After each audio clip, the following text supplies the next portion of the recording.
Zn সিলসের 6 উইকেটের ঝলক, যা ওয়েস্ট ইন্ডিজের ইতিহাসে দ্বিতীয় সেরা ওয়ানডে বোলিং ফিগার, এবং শাই হোপের অপরাজিত সেঞ্চুরি পাকিস্তানকে 2 ইনিংসে চূর্ণ করে দিয়েছে। ক্যারিবিয়ানদের 295 রানের লক্ষ্যে পাকিস্তান মাত্র 92 রানেই গুটিয়ে গেছে, যা তাদের ইতিহাসে পাকিস্তানের বিপক্ষে সবচেয়ে বড় জয়। আর 2-1 ব্যবধানে জিতে 34 বছর পর পাকিস্তানের বিপক্ষে প্রথম ওয়ানডে সিরিজ জয় করল দলটি। ম্যাচে ওয়েস্ট ইন্ডিজের পাকিস্তান প্রথম ভেবেছিল তারাই নিয়ন্ত্রণ করছে। শুরুতে ধীরগতি পিছে ইস্ট ইন্ডিজের ব্যাটাররা ছন্দে আসতে পারছিল না, আর মোহাম্মদ রেজওয়ান সুযোগ নিয়ে পার্ট টাইম বোলারদের দিয়ে ওভার করিয়েছিলেন।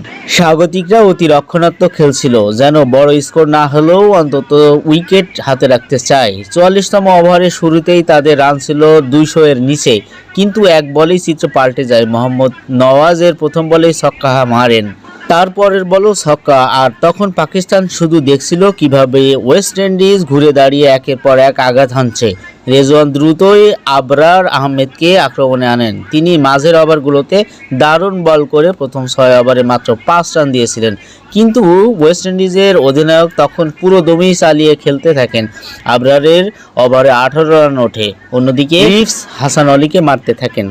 নাসিম শাহ চেষ্টা করেছিল পুরনো বল দিয়ে রিজার্ভ সুইং করতে, যা আগে স্টোনসকে